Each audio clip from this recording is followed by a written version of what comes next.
Thank you for joining us for the special online program hosted by the Merowitz Center, Story of the Exodus, in recognition of Passover. My name is Laura Bryant. Our guide today is Elana Kaplan, former St. Louisan and museum educator and lecturer for the Met. She'll be leading a virtual tour that includes some of the most extraordinary artistic and cultural artifacts in the ancient Egyptian art collection at the Met. Elana is a dear friend of the Merowitz Center, and her programs are always popular and in great demand. As usual, we have a pretty big turnout for today's program, so let's get started. And it is truly a pleasure to welcome you back, Elana. We're very happy to see you again. Hi, everyone. So great to be back at the Merowitz Center. And I was just telling Laura that I was just at the Met for about 2.5 weeks doing tours of this collection at the Met, at the Ancient Egyptian collection. Many schools and synagogues and different groups were really interested in seeing the collection and learning more about it to prepare for Passover. And so that's what we're going to be doing today. Luckily, all the things that you can see in the museum, you can also find online, and we're going to do a virtual tour today, so we really can feel as if we're experiencing it at the museum. Okay, so we're just going to get started with the screen share.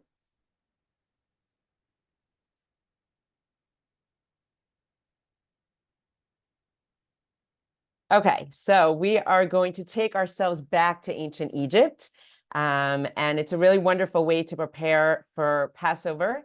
We say, and in the Haggadah at Passover, we say in each and every generation, a person is obligated to see himself as if he left Egypt.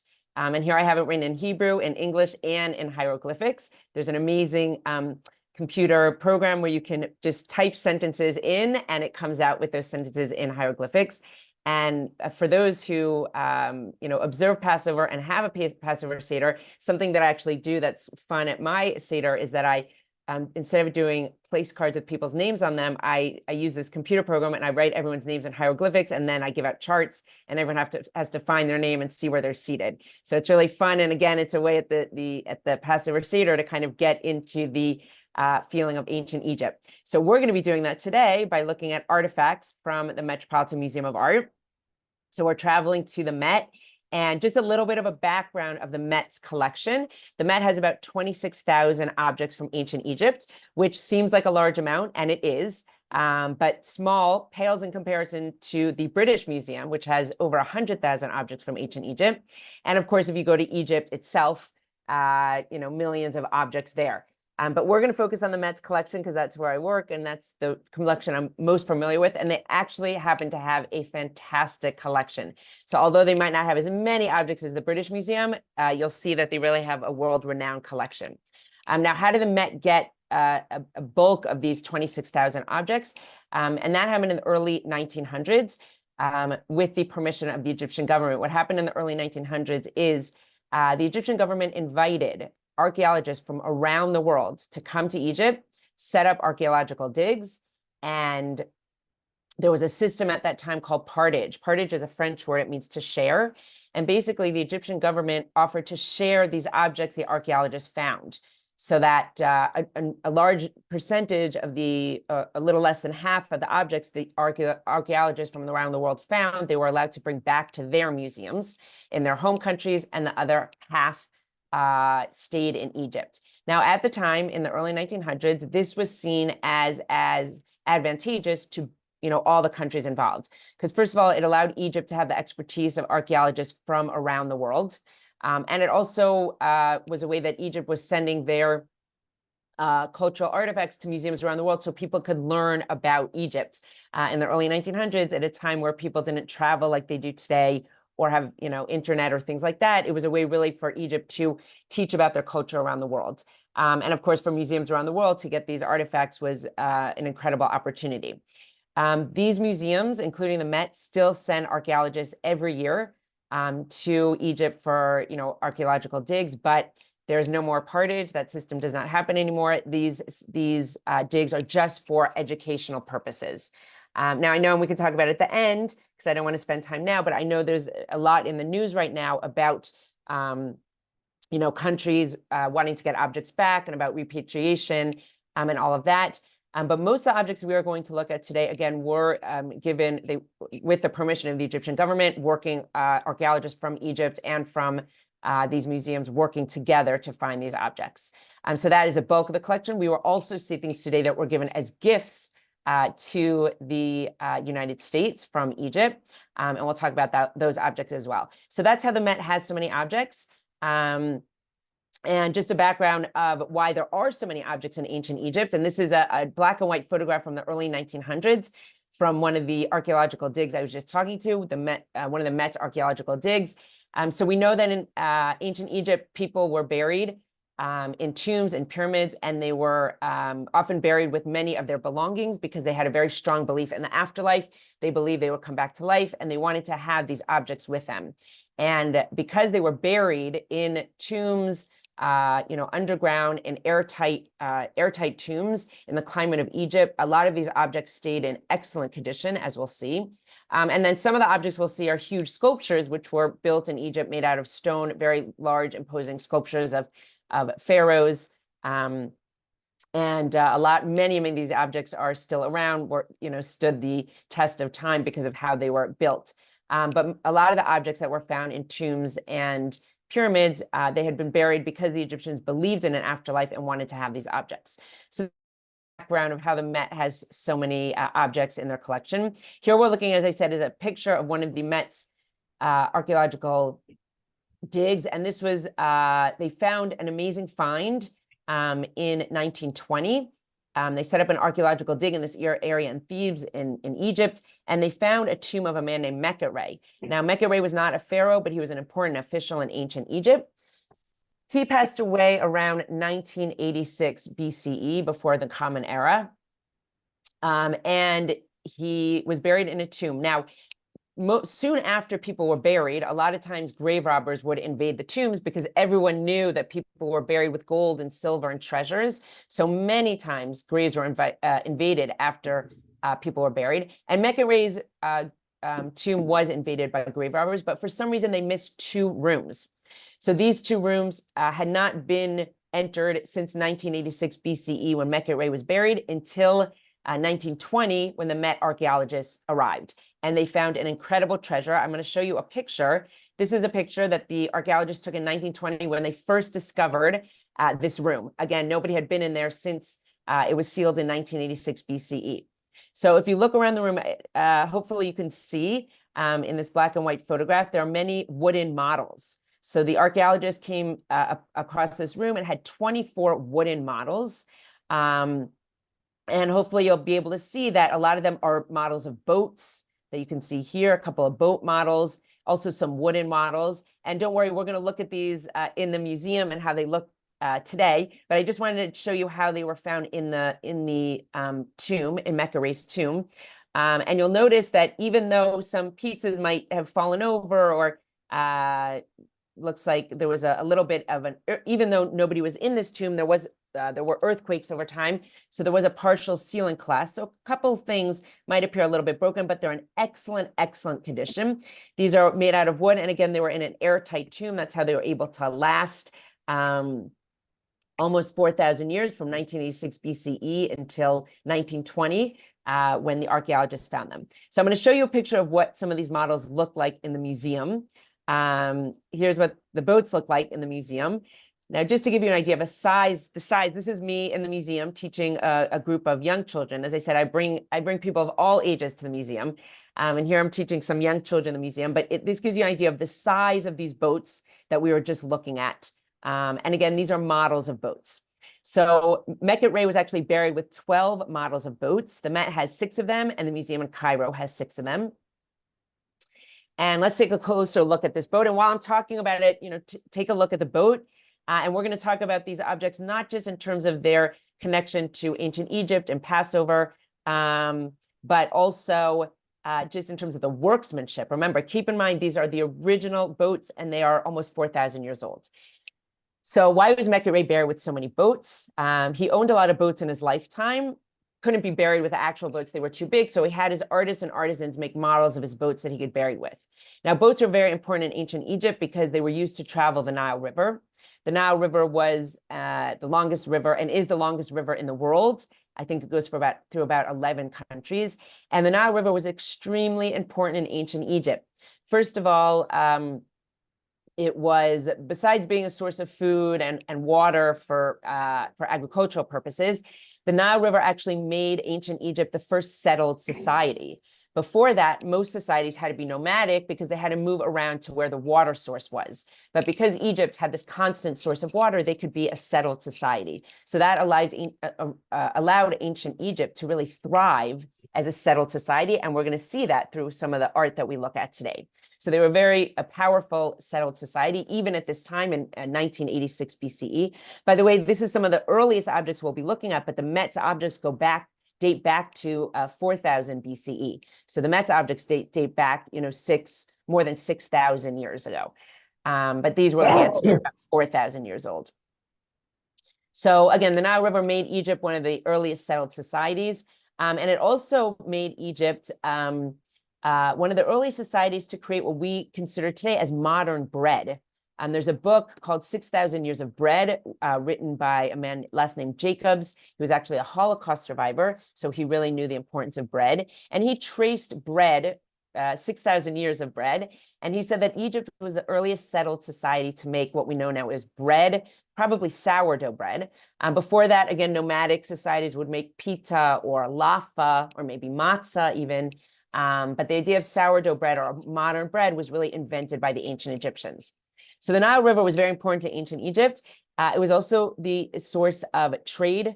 Nile River was used for ancient Egyptians to trade, to travel, very important for their economy. And that's why Meket Rey would have owned so many boats and why he was buried with so many boats, to show, and it really shows the importance of the Nile River. By the way, the ancient Egyptians also believed that they would travel to the afterlife in a boat. So many, many people were actually buried with wooden models of boats. Many museums have models of boats in the museum. But what's unique about the Met's collection that I'm showing you today is that this is one of the largest collections of intact boats from ancient Egypt. And they really are, if you look at it in excellent condition, you'll notice the paint. This is the original color that we have here. The slaves that are on the boat are wearing linen. That's the original linen that they were buried with. So, and the craftsmanship and the details on these boats are just amazing. Now, if we take a minute and look at the boat, you'll notice there are a lot of slaves. And we don't know exactly who these slaves are. We don't have any identification. But what it does tell us is that there were a lot of slaves in ancient Egypt. Now, these boats were actually, as I said, made around 1986 BCE. That's before the Israelites were in Egypt. This is before even about 100 years, even before Abraham went down to Egypt. But it shows us that there were a lot of slaves in ancient Egypt, and that really was what their society was built on, the work of slaves. Now we can see Meket Rey is on all these boats, but he's the only one who's on the boats not working. So here he's under an awning. He's holding a lotus flower to his lips. That's a sign of the afterlife. And everybody else on the boat has a job and is working. Now, looking at these boats, I think it really, again, can show us what life was like in ancient Egypt. And even though this might not have been the time that the Israelites were there, again, things in Egyptian society did not change much over time. In 3,000 years, things didn't progress that quickly, not like today where things progress by the minute. So the way slaves look now, the clothing that they wore, the work that they did would have been the same for a couple thousand years. So this shows us boats were very important. It also shows us about slave labor, and it also shows us why the first plague that we talk about in the Passover Seder, the first plague was turning water to blood. And one body of water that would have been turned to blood was the Nile River. So I think when people talk about it, they say how devastating that plague was because the drinking water, the agricultural water, all of that was turned to blood. But really looking at these boats, you realize that the fact that the Nile River would have been turned to blood would have completely devastated the entire Egyptian economy, which was based on the Nile River for travel, for trade, everything. So that, I think, looking at these boats really brings that the harshness of that plague to life. Now, what's interesting is I actually just recently, the other day, saw a video from Iran, actually, which showed that they had some kind of weather situation happening and the beaches and the water were red. and they had this video circulating that I was watching, which is so interesting, and it allowed me to see, what it would look like, if a body of water turns red. So that is, and I've seen other scientific in scientific magazines about if there was earthquakes or volcanoes or lava, and it turns water red from different bodies of water. So that has happened in history, and you can actually Google it and see these different things to see how water can appear red. So looking at these boats, so these are the boats again in the museum with me showing a group of children the boats, and you'll notice there are many different boats. There were, as I said, 12 boats altogether found in Mechare's tomb. We're just going to look at a couple of them. If you take a look at this one, you might see what this boat is for. The last one was a traveling boat. This is actually a fishing boat.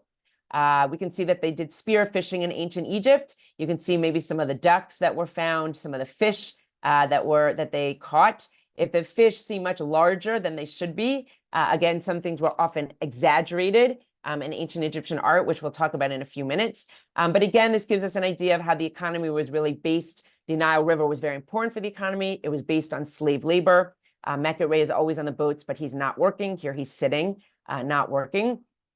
And it shows us that the material of the clothing that the slaves are wearing is made out of linen, the same material you would use to mummify. That was a material that was used a lot in ancient Egypt, this linen. And again, these boats are in excellent condition. The original paint or dye, because that's where they got color from, really in excellent condition. And the last boat we're going to look at is here, again, showing, this is a traveling boat, showing the importance of the Nile River to the economy. This guy on the end, by the way, is, you see he's holding something in his hand. It's not an anchor, but we know that the Nile River would sometimes overflow, and sometimes it was very low. The ancient Egyptians believed that was controlled by their gods and goddesses. They had a very strong belief in their gods and goddesses, that they controlled every aspect of their lives. They actually believed in over 1,000 different gods and goddesses, including the Nile River. They believed that it was controlled by their gods and goddesses. If it overflowed, the gods were happy. If it was too low, they were unhappy. And here we see the practicalities of that this man is holding something to measure the Nile River to make sure that the boats could get through. So he would dip that in the Nile River and see how high it was. So again, these boats are very detailed, that Mechare was buried with, because he wanted to come back to life and have all of the boats, all of his workers, all of the things he needed to travel and trade on the Nile River when he came back to life. Now, the other thing that was found in Mechare's tomb, you might have noticed those wooden boxes we saw, which are actually models of Mechare's estate where he lived. And these are really incredible in terms of understanding and seeing what life was like in ancient Egypt. So this is a model of Mechare's slaughterhouse. And I'm going to show you the same model just with a bird's eye view, just so we can get a better view of it. So here we see how ancient Egyptian slaughterhouse worked, where they would kill the cows, hang the meat to dry. They actually collected the blood in these barrels and turned it into some kind of pudding that they would eat. And this shows us that they ate meat in ancient Egypt. I think a lot of people learned that they didn't eat meat in ancient Egypt because they worshipped animals. And yes, they did worship sheep, and they represented their gods and goddesses as half human, half animal, which we'll see a little later on. But we see from here that they did indeed eat meat. It was expensive. It wasn't eaten by the average person, but Mechare was an official, so he would have had meat. And we see they did eat meat from this ancient Egyptian slaughterhouse that we have here. Now, the other thing that we see here that we read about at the Passover Seder is the idea of taskmasters, that they had a system where they put slaves in charge of other slaves to make sure that everyone was doing the work that they did. Unfortunately, this has been done throughout history. We know in the Holocaust also that they would put Jewish people in charge of other Jewish people to make sure they worked. And they would do that in ancient Egypt also. And we see this taskmaster here. You can see the man who's standing. He's got a spear in his hand. He's holding it on the shoulder of this other slave, making sure that he's working. So different things that you read about or that you learn about in the Bible, you can actually really see represented in these models. Now, again, these models are from before the time the Israelites were there, and we'll talk about dating in a few minutes. But this was a system that was in place in ancient Egypt, where they would put different slaves in charge of other slaves to keep their system of slavery working. Okay. And here we have a biblical source from Exodus 16:3. This is after the Israelites had left Egypt, and they're remembering how good their life was in Egypt when they were slaves. And they're saying, if only we had died by the hands of the Lord in the lands of Egypt when we sat by the flesh pots, when we ate our fill of bread. So interesting. What are the two foods that they're remembering? Flesh pots in Hebrew it's called sir habasar. Basar is meat. So they're remembering the meat of Egypt, which I don't think slaves were eating meat in Egypt. So it was very expensive. But remember, they're remembering how good it was when they were slaves. So they're, I guess, embellishing a little bit. So they're remembering meat. But what else? What other important food are they remembering is bread. And bread was a very important food in ancient Egypt. It was interesting. It was both a poor man's bread and a rich man's bread. So we know that the ancient Egyptians were the ones who made modern bread. They made sourdough bread, and Pharaoh would eat bread. He had a chief baker, and bread was very important. But we also know that they would feed bread to the slaves because it was a very filling food. So it played both roles. But we see that they're remembering the meat, which we saw in our last model. Over here, we saw the meat and bread, which we're going to see on our next model. So take a minute, look at this model. It is really an unbelievable model, and it's so detailed. Again, these are the originals, just noticing the artistry and the craftsmanship from almost 4,000 years ago. So this is an ancient Egyptian granary. And you can really see how it worked. They would collect the grain in the fields. They would put them in these sacks. They would bring the grain in through this door over here. These people over here, we see two people on the side here writing, and there are three people on this side also, which you can't see from this view, but there are 5 people writing down how much grain came in from the fields. And then they take the grain in the sacks and they pour it in these pits over here. Now, grain was very, very important in ancient Egypt. It wasn't just the basis of bread. It was also used as a commodity in ancient Egypt. They would use grain sometimes as money because they were a society that had grain and often used it to trade for other things. So grain was very, very important in ancient Egypt. And we know it was so important because this was Metropolitan's granary. In his granary that he was buried with, he wasn't buried with sawdust in these pits. He was actually buried with actual grain. And the reason we know that is because when the archaeologists came in, they found in these pits little mouse droppings. So, of course, even though no humans had been in this tomb since it was sealed, rats, of course, get into little holes, and rats and mice had gotten in, and they ate the grain and left behind a lot of their droppings. So grain was so important in ancient Egypt as a basis of food and also as a commodity that Metropolitan was buried with grain. Now, in terms of biblical stories, going back in time, we know that grain was also very important in the Bible. And we'll see some references to that in over here. So this is going back to Genesis when we're talking about the story of Pharaoh, and he was angry with 2 of his chiefs. He was angry with his chief cupbearer and his chief baker. So that shows how important grain was in ancient Egypt, that the Pharaoh had a chief baker. I say today a king would have, a chief sushi maker or a chief, chef, but Pharaoh had a chief baker. That tells us the importance of bread. But we also know that grain was very important. And we have a biblical figure, Joseph. And Joseph, when he was interpreted Pharaoh's dreams and was let out of prison, his job became second in command to Pharaoh, and he was in charge of the grain in Egypt. And we see that in this next source in Genesis 41:48, talking about Joseph. His job was to gather the grain of the 7 years that the land of Egypt was enduring, and he stored the grain in the cities, and he put in each city the grain of the fields around it. So Joseph's job was to be in charge of the granary for all of Egypt. And now, when you look back at this granary, you can kind of imagine what Joseph's job was and what a granary looked like in ancient Egypt and how important grain was. So when you read that sentence in the Bible and look at this model, I think it really brings this idea to life, the importance of grain. Now, this is Metropolitan's granary. When Joseph came around a couple of about 200 years after this, he would have been in charge of Pharaoh's grain, which was much bigger. But the idea of recording grain is something that Joseph did as well, to store up in case there was a famine. Now, why was grain so important? Let's look at our next model over here, next Metropolitan model. And you can see here what they're doing, hopefully. On the right side, this is an ancient Egyptian bakery. And on the left side, this is an ancient Egyptian brewery. And I'm going to show you just the same model in a bird's eye view for the bakery. So you can really see, and it's so detailed, it's really incredible. They would take the grain, you can see these, they would crush the grain here. They had to make their own yeast, of course. They would add it with water and yeast and let it ferment. They would then, you can see here, they make it into a dough. You can see here, they're kneading the dough, creating bread, probably sourdough bread. We also have people kneading dough here. These are ancient Egyptian ovens. So it's an incredible process. You see how many people, how many slaves are being used to make bread. So you see it's a very involved process that takes time and a lot of workers. And this also reinforces what I said before, that ancient Egypt was the earliest society to make what we know as modern bread. We see that happening right here. The other drink that they made in ancient Egypt, which today is a alcoholic drink, but in ancient Egypt was a regular drink, was beer. And you can see here, beer was made by putting water from the Nile River and grain in these jugs, let it ferment, and you got beer. It wasn't as alcoholic as it is today.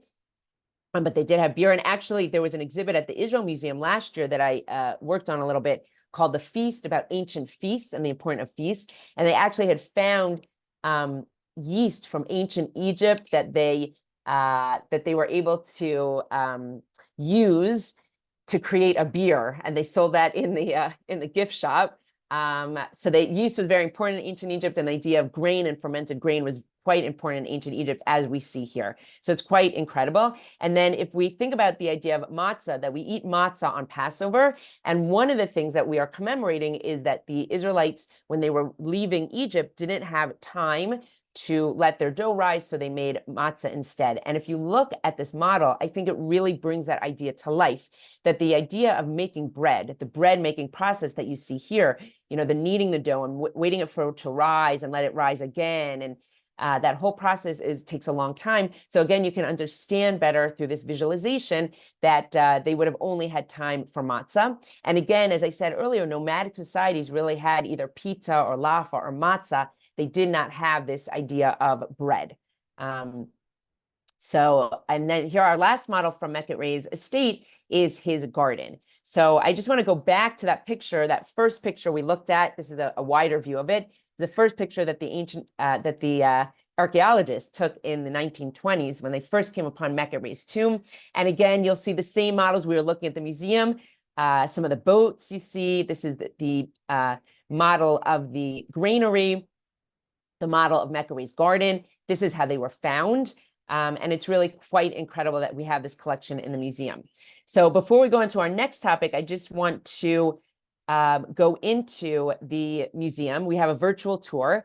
We won't spend a lot of time because, as I've mentioned before, the Met's virtual tour was done in, I think, 2013. So it is quite outdated, and it's hard to see. If you go to the British Museum virtual tour, it's much clearer. The Met's is a little bit grainy, but I think I just want to take you into this room just so you see this room in the Met and get an idea of where all the models are and how it looks if you go into the museum. So we're going to go into Meket Rey's room. So here we are in the Met, and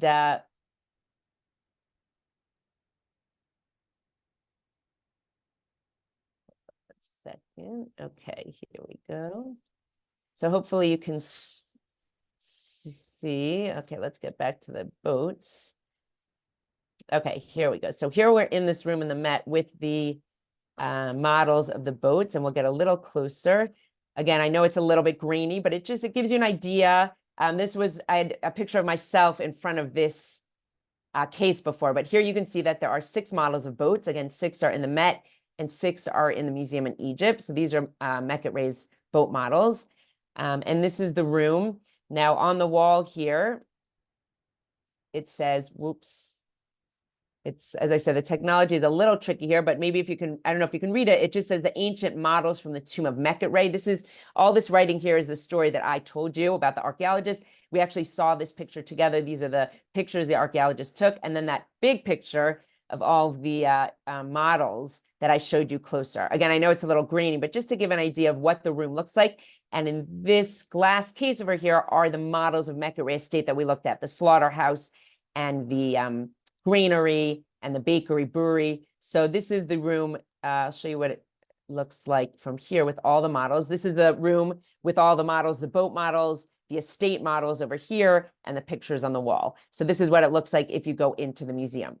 So we're going to actually go now from small models of things. Now we're going to look at some very large sculptures and talk a little bit about who was the pharaoh of the Exodus.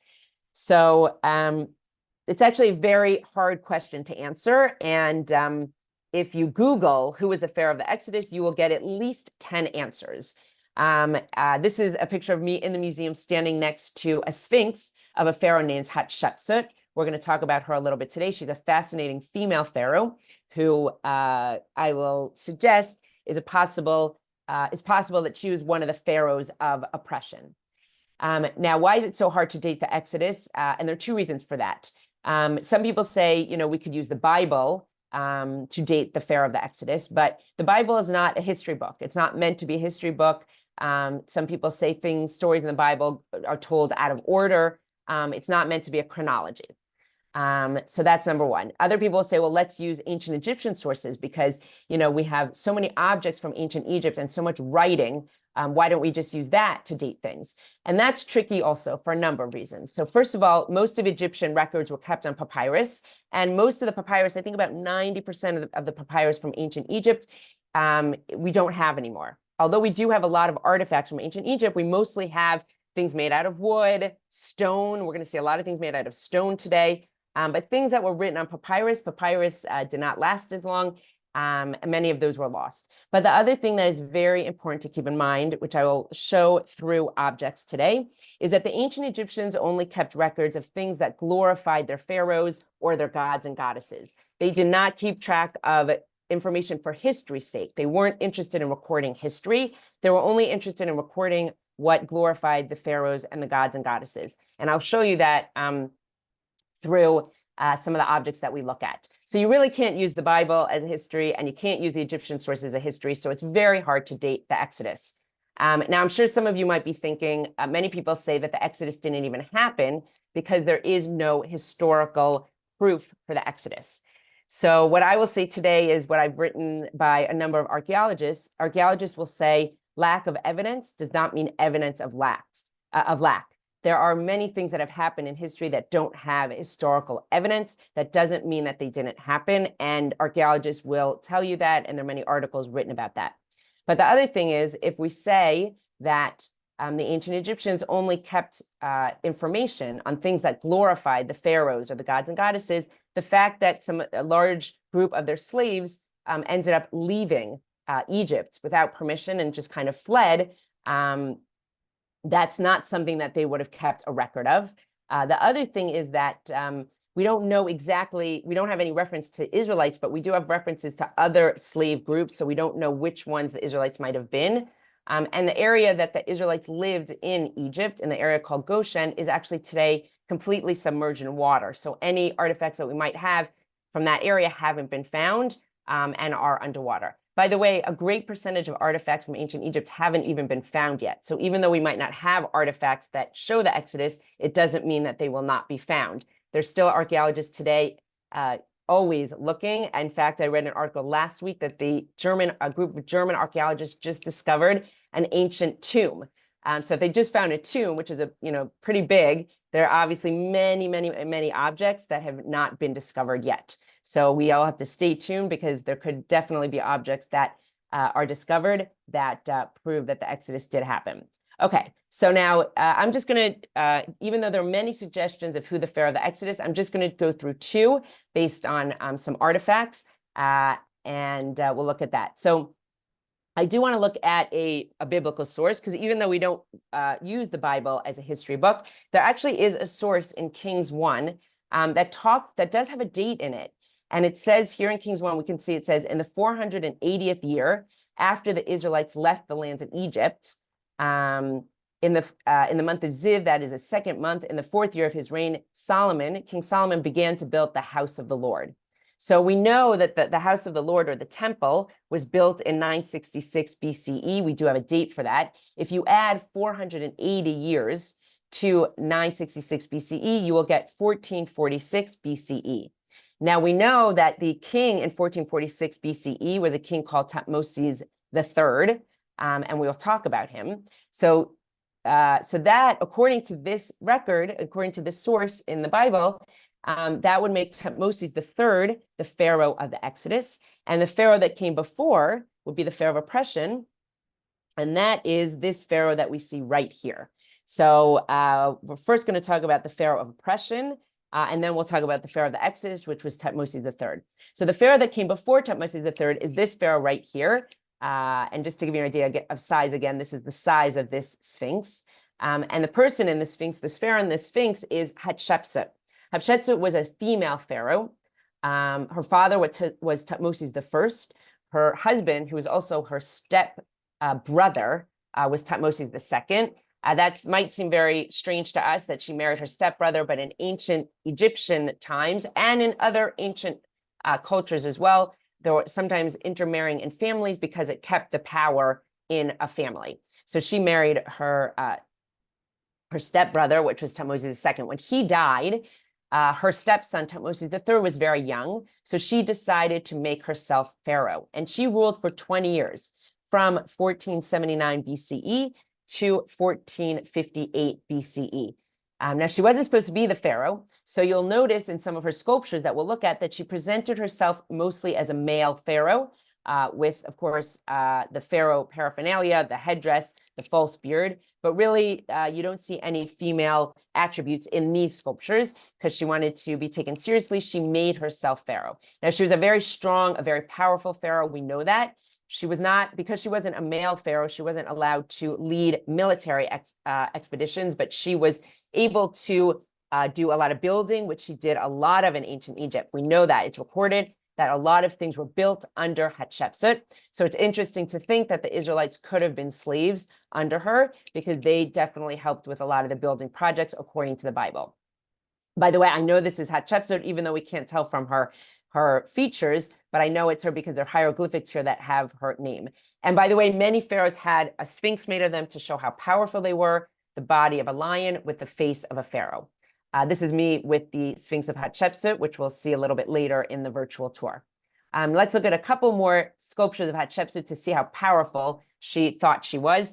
We have in the Met a room full of Hatshepsut sculptures because the Met archaeologists were the ones that discovered a lot of these sculptures. So they were able to take a number of these sculptures. This is actually my daughter in the room, just to give you an idea of the size of these sculptures. Now, Hatshepsut is kneeling, okay? So she's not standing up. Notice the size of her hands, her feet. She wasn't really that big, but the size of these sculptures showed how important they thought they were. Pharaohs thought they were representatives of gods on earth, and they made these huge, larger-than-life sculptures. So now you also have to imagine these sculptures would have been out. They're made of stone. They would have been out in ancient Egypt, out in the open, and slaves would have seen these sculptures. And I always try and bring it to a modern understanding, and I sometimes will say, if you have seen pictures or heard historical accounts of the time, in the Soviet Union under Lenin or Stalin and the huge sculptures of them, or in China under Mao and the huge posters, and the idea that people really thought that they were being watched or being controlled by these huge images. Same idea in ancient Egypt, these huge sculptures, people thought they were being controlled by them or watched. And it was a way for the pharaohs to control these huge populations of slaves that they had. We saw in those boats, and we see in lots of paintings from ancient Egypt, there were a lot of slaves throughout time, and this was one way to control them. So again, when we talk about at the Passover Seder about imagining what life was like in ancient Egypt and looking at these sculptures and trying to imagine what it would have been like to see these huge sculptures and what it would have felt like as a slave, it really can give you an idea of that. So just another sculpture of Hatshepsut. Again, the Met has a lot of them because they discovered a lot of these sculptures.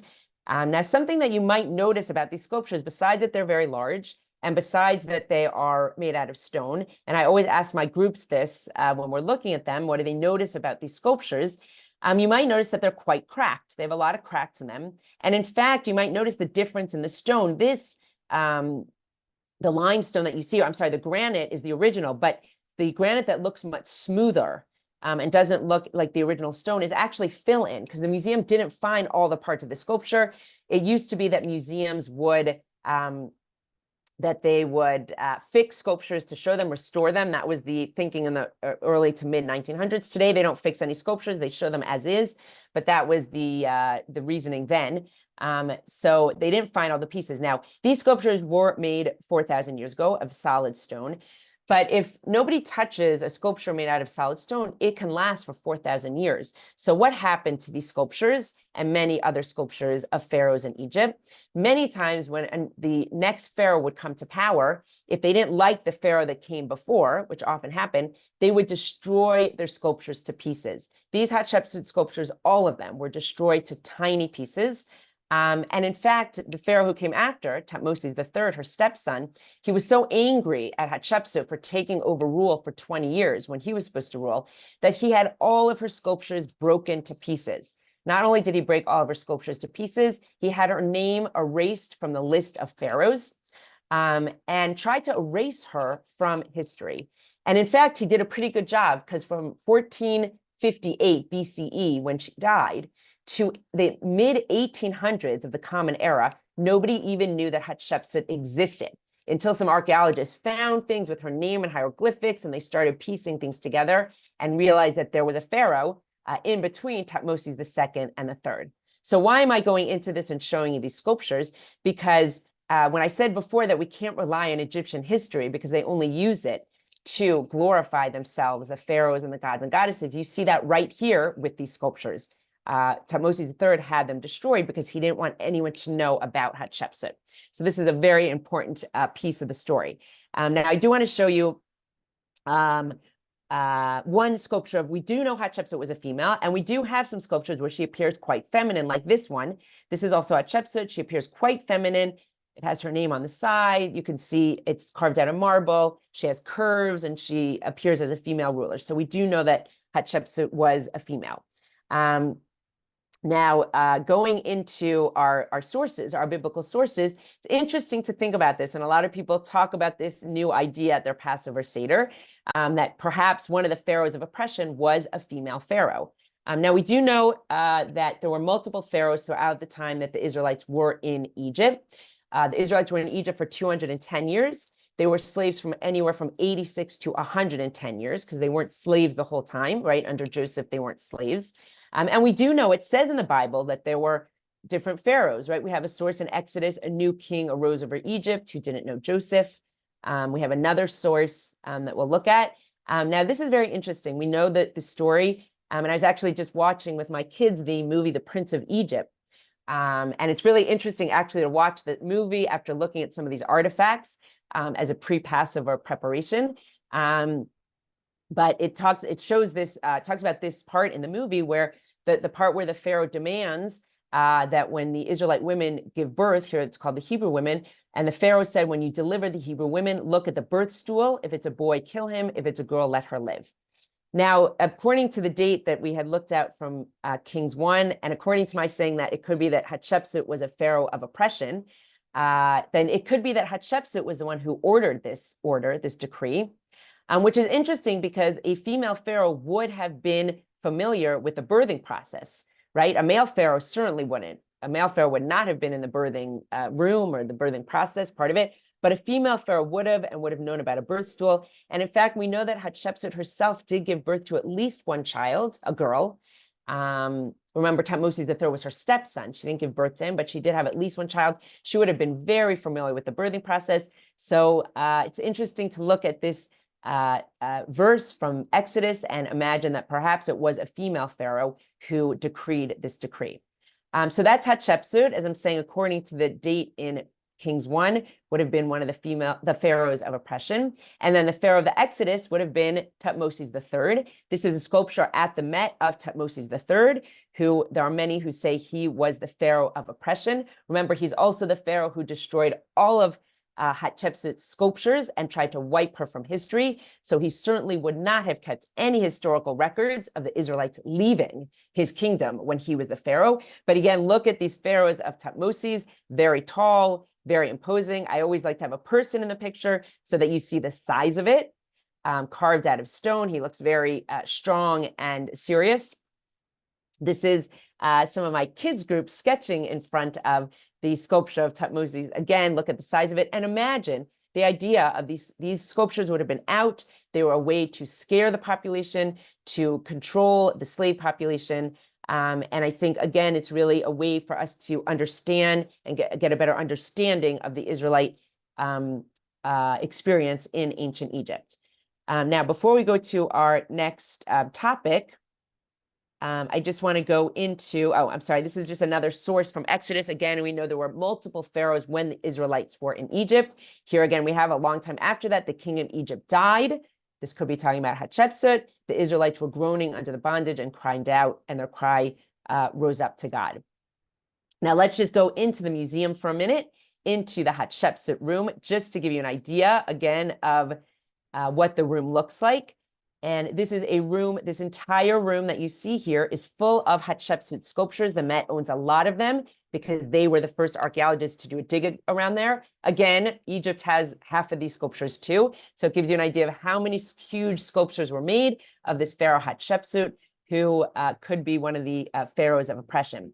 Now, these are the ones that we looked at over here, very large and imposing. The ones that she looks a little bit more feminine are against the wall here. We had looked at this one, but we have a few more. You'll notice some of them are missing heads. Some of them are missing other parts. Again, all of these sculptures were broken into pieces by her stepson, Thutmose III. And this is the room full of them that the Met archaeologists found pieces and put them back together. By the way, it's really interesting reading articles about the archaeologists finding pieces. There's a story of how the Met archaeologists found one part of a Hatshepsut sculpture, and the German archaeologists found a body part, and the Met found a head part, and they swapped pieces so that they could each, have a sculpture. It's really quite amazing, very interesting. And this is the room where you find these sculptures that we looked at in pictures.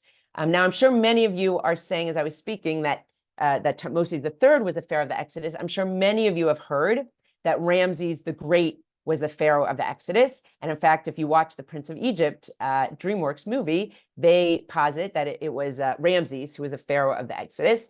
Now, this is the only thing that's not in the Met. This is a picture from my trip to Egypt. I went to Egypt in the early 1900s. I'm sorry, not 1900s. I'm not that old. The early 1990s when I was traveling. Before I was so interested in this topic, but I was always loved to travel. And this is a picture of me. This is me, my face next to the sculpture of Ramses the Great, or Ramses II. This is my friend that I was traveling with next to Ramses the Great sculpture. So I include this because, first of all, a lot of people do say that Ramses the Great was a pharaoh of the Exodus. I think in the Ten Commandments movie, they say it was Ramses the Great, but it's not just in movies. There are also scholars, biblical scholars, who date the Exodus to 1290 BCE, which is when Ramses the Great was a pharaoh. But again, I want to show you these sculptures to get an idea of the size of these sculptures. And the slaves would have seen these sculptures and how scary and intimidating it would have been. And also just to think about, it's incredible that, almost 4,000 years ago, that the ancient Egyptians were making these huge sculptures out of stone with the very simple tools that they had, and just appreciating them, just not on a historical level, but on a art and a level as well, and a creative level as well. So these are sculptures of Ramses the Great. Now, Ramses the Great is a very interesting pharaoh. I won't spend a lot of time on it. But if you read about Ramses the Great, he was the longest ruling pharaoh. He ruled for 67 years. He lived to be in his 90s. At a time when the average Egyptian lived to be 30, the fact that he lived to be in his 90s and ruled for 67 years, you can understand why he and his people referred to him as Ramses the Great. By the way, there were 11 pharaohs named Ramses, but Ramses II is known as Ramses the Great. He was the longest ruling pharaoh. He had over 200 wives, and concubines, over 100 children. Very powerful. He built up a lot of Egypt. Very, very powerful, ruthless pharaoh. So it's interesting to think of him again as a pharaoh of the Exodus. And we will be saying at the Passover Seder, we talk about the idea of the cities that the Israelites built. We talk about that they built cities for Pharaoh, cities called Pithom and Ramses. So many people say, oh, the Israelites built a city named after Ramses. It must have been Ramses the Great who was the Pharaoh. So it's a little hard to make that connection, because, as I said, there were 11 pharaohs named Ramses, so it could have been during the reign of any of the times of Ramses. But the real reason people say that Ramses the Great was a pharaoh of the Exodus is because there are people who date it, the Exodus, to 1290 BCE, and that is when Ramses was the pharaoh. And so again, if you Google it, there are many suggestions of who the Pharaoh of the Exodus was. And we're just going to look at those two because I want to get to our last topic, which is talking about the Temple of Dendor. The Temple of Dendor is an incredible space in the Met. It is a room where you feel like you're in Egypt. This is the Temple of Dendor back here. And we'll do a virtual tour in a few minutes, but first we'll look at a couple pictures. And this is an ancient Egyptian temple. It's actually newer than everything we've been looking at today. It's from 15 BCE, actually during Roman times. But it was built to an ancient Egyptian goddess named Isis. It was built in Egypt. It was along the Nile River and is now at the Met. And we'll talk about why and how. But looking at this temple and this room, it's actually a room that the Met created to feel like you're in ancient Egypt. By the way, this is the only actual ancient Egyptian temple that you can find in the United States. There is also one in Spain, and the rest of them are in Egypt. But just to get a feel for this room, because again, we started off saying that at the Passover Seder that you're supposed to experience the Exodus, experience life in ancient Egypt and experience the Exodus. And you really can do that in this room. It was a room created to feel like you're in ancient Egypt. You can see our water from the Nile River here.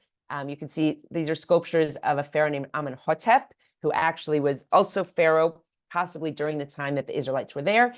There's the Sphinx of Hatshepsut back here. It looks very tiny, but we saw pictures of it. And there are also, the windows are shaped like a pyramid, and the light from Central Park comes in, so it feels very warm, it feels like the climate, the sun of ancient Egypt. So the whole room was created to feel like you're in Egypt. I want to take you through the journey of this temple, and then we'll go into the room in the virtual tour at the end. But let's talk about this ancient Egyptian temple, why it's at the Met, and how it got there. So we're going to go to Egypt to see what it looked like in Egypt. This is the same Temple of Dendor we were just looking at. But this is a picture we're taking in the 1800s in Egypt. Again, the temple was built in 15 BCE, about 2,000 years ago, by a Roman leader, so that the Egyptians would take him, would accept him when Rome had conquered Egypt. And you can see it was built here. It's in Egypt. Here's another picture from the 1900s. Unfortunately, you might see some graffiti on it. When people in the 1900s came to visit it in Egypt, they would sometimes spray paint their name or carve their name, unfortunately. And here we can see the side of the Temple of Dendor has carvings in it, which we'll see in the Met also. And now what happened in the 1960s, for anyone who's up on Egyptian history, in the 1960s, Nasser built the Aswan Dam. What happened is after he built that dam, it led to a lot of flooding of the Nile River, and it started flooding on national treasures. So you can see here, the Temple of Dendor is getting flooded along the Nile River. Here it's getting flooded, and here it is almost completely submerged. So in the mid 1960s, the Egyptian government appealed to the world for help controlling the river, the Nile River waters and other waters, because it was destroying some of their national treasures. UNESCO and the United States and other countries gave help. They gave both money and engineering expertise to help control the waters. And as a thank you, Egypt decided to give the United States a gift. They wanted to give the United States one of the temples they saved, the Temple of Dendor. Now, every museum in the United States wanted an authentic temple. So they had something called the Dendor Derby. If you actually Google the Temple of Dendor, the Dendor Derby, you'll find old New York Times articles that talk about all these museums, the Smithsonian's in Boston, other museums wanted to get the Temple of Dendor and what they proposed to get it. But the Met said, if we're awarded the Temple of Dendor, we will create an entire room, which we saw in our first picture, where you feel like you're in Egypt. That room was not part of the museum in the 1960s. It was built to accommodate the Temple of Dendor. So you can imagine that the Met was awarded the Temple of Dendor. This is actually a letter from LBJ, who was president at the time, saying that the Temple of Dendor has been awarded to the Met. And this is a letter. It's amazing to go through the historical records from this time period. And I'll just show you, by the way, the Temple of Dendor, it might have been hard to see, but it is actually made out of 661 blocks of sandstone. Each block weighs about a ton. Okay, so what they have to do, they took pictures and maps, and architectural plans before they took it apart. Then they took the Temple of Dendor apart brick by brick. They shipped it over by boat. This is one of my favorite pictures. This is the bricks of the Temple of Dendor, the stones being trucked down Fifth Avenue to go to the Met. You can see the, this is Museum Mile, so you can see the Guggenheim. This is a picture, I think, from the early 1970s. They had to bring all the bricks and they brought them to the Met, and then they built this addition onto the Met for the Temple of Dendor. Here you can see it. The room was built around it. And it's a room where you feel like you are in ancient Egypt. Again, it's the original temple. It's a real thing with the carvings that we saw from when it was in Egypt. These are carvings of the pharaoh, who at the time when it was built was Augustus, giving offerings to gods and goddesses and Isis. You used to actually be able to go into the first room of it at the Met. Since COVID, it's a very small space. Since COVID, they don't let you go in that room, but you can still see it very well. This is the side, again, seeing an image of the pharaoh giving offerings to the gods and goddesses. And you'll see what we said at the beginning, that they portray their gods and goddesses half animal and half human. Here are some more of the carvings. It is really an incredible room. Before we end and open up to questions, I just want to go into the Temple of Dendor room, just so you get a feel for the room. So we pointed out when we were looking at the pictures, the Nile River. This is a Pharaoh's, by the way, I just want to show you, because you saw this in the picture, this is the sculpture of Thutmose III, who I had said is possibly the Pharaoh of the Exodus. And we saw pictures of the kids drawing here. But this is the room where you feel like you're in Egypt, again, with the Temple of Dendor in the back. We'll just go down so you can really get an feel for this room and this space. On the side here, by the way, are sculptures of a goddess named Sekhmet. You can see again, she's represented as the face of a lion, the body of a human. Sekhmet was actually the goddess of the plague. So we know that they had plagues in ancient Egypt. It was something that happened, so much so that there were 600 of these sculptures of Sekhmet that were found. And these sculptures are from the time period when the Israelites were in Egypt. So it's very interesting. We know they had plagues historically and from archaeological evidence that was found. And they had goddess that they would appeal to help control all these plagues. Okay, we're going down the Temple of Dendor. By the way, these pictures on the wall was the story that I was telling you through the pictures with the Temple of Dendor in Egypt and then submerged underwater. And if you're at the museum, you're able to come onto this platform to see the Temple of Dendor. You can go up here. Again, it's the only actual ancient Egyptian temple in the United States. And next to it is the sculpture of Hatshepsut. Again, the whole room makes you feel like you're in Egypt. And I spent a lot of time in this room before Passover. A lot of people visit on Passover, again, to fulfill the thing we started off with, the idea of each and every one of us seeing ourselves as if we left Egypt. And if you come to this room, experience Egypt, and then you're able to leave this room, you really have experienced that dictum that we say in the Passover Seder. So I just want to wish everyone a happy and healthy Passover for those who celebrate. And I'm happy to answer any questions with the remaining time that we have. Elana, that was just amazing. I mean, first of all, you got a lot in a short amount of time, and your stories, just mind-boggling. And yes. Some of the history. I know we've got some questions. I don't know if you look at the chat. You can see some of the comments in the chat, and then we'll open it up for others also to ask questions. Okay, great. Let me look at the chat.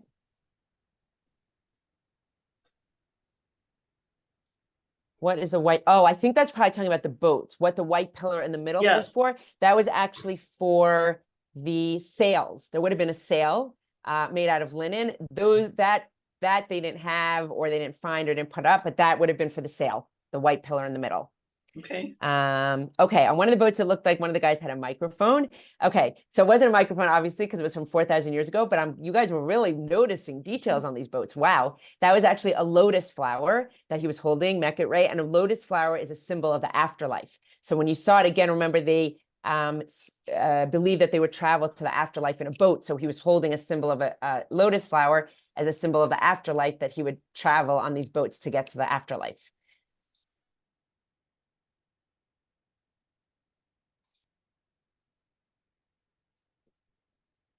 Are you there? Can you hear me? Can hear you now. You're back. Okay. I don't know. Oh, okay. I lost you for a minute. Okay, so the next question is, does Egypt want the items back now? So as I said, a lot of the objects that we have in our collection, can everyone hear me? We can hear you. Your image is frozen, but we can hear you. Okay, so a lot of the objects that Egypt has in the collection they have similar ones in Egypt to the ones that we have in the museum, like the Mekhet room. We have 6 of the boats, they have 6. Some of the Hatshepsut sculptures, they also have a collection. I don't know that they're asking specifically for any of those objects, because again, those were obtained with the permission of the Egyptian government. And of course, the Temple of Dendra was a gift that they are not asking back. That was a gift in 1967. So that definitely not. Some of the objects, I think there's some talk about it, but for now, nothing that I've heard of is that they're going to return anything. That's not the case, of course, in our African collection. In other collections in the museum, I just read the other day that an object from Iraq had been returned. I know some of the Benin collection, the African collection has been returned. So, it depends on the collection, but for right now, I haven't been reading anything about the ancient Egyptian collection. So we'll see. We'll see. It's an ongoing thing that's going to be ongoing for many years. Okay, it looks like we have a couple of questions. Let's start with Linda, and then we'll go to Steinberg. One of the things that jumped out at me when you were talking about the slaughterhouse and how they used the blood to, I think you said, make a pudding or something like that. And it just struck me because, as Jewish people, we cannot have any blood. They drain the blood completely. And also the relationship between the Christians accusing the Jewish people of drinking the blood. Do you think there is any connection between these things that I am just mentioning? So I don't think any connection with the deicide or the Christian drinking baby's blood, Christian blood. I don't think that there's a connection there. But it is interesting, right, that the biblical decree against not having blood, first of all, it came after that time. But there were certainly things that they saw in ancient Egypt were things that they didn't do, and specifically, based on that, didn't do. So it's interesting. I know it's I thought of that also when I saw that they used the blood to make some kind of pudding, and the Israelites definitely were not having blood, and it was something that they couldn't have in the future. So it's an interesting, thank you for pointing that out. I didn't read anything specifically connected, but I do know that certain things that they saw, we do say in the Bible, certain things that happen in Egypt that we specifically don't do, right? That it was an abomination or whatever. So it's interesting to think about the role of blood there. Thank you.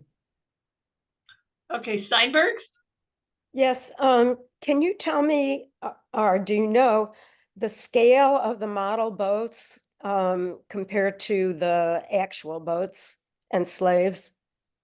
So it's interesting, depending on, I can tell you, I think I have written down the size of the models. I don't know the scale, but I can tell you the size. And it, depending on what material they made things out of, or if it was a painting versus a sculpture, depended on the scale, right? So it wasn't like everything was to the same scale.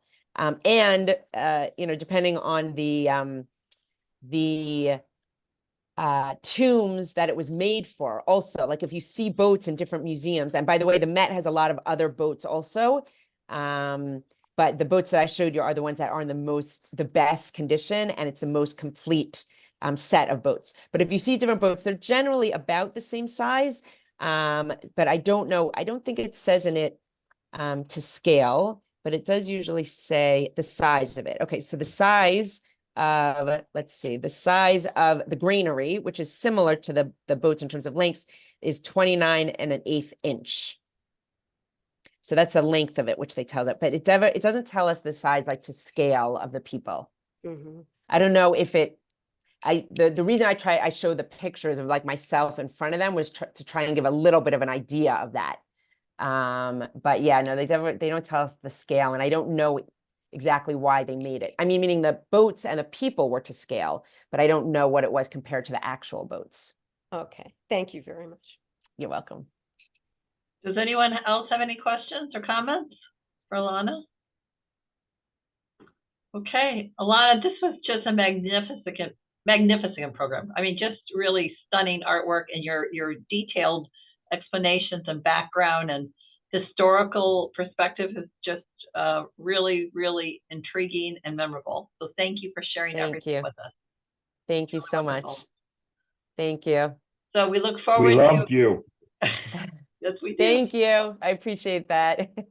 We look forward to having you back again soon. And everyone, just remember Elana's words of wisdom about history and who remembers what, because that was really intriguing. You just can't necessarily rely on everything because it was manipulated and for a reason. So we have to remember that. Yes. Yes, Okay. definitely. Thank you very much, everyone. You're welcome. Have a great day. Okay, bye-bye. Okay. Bye-bye.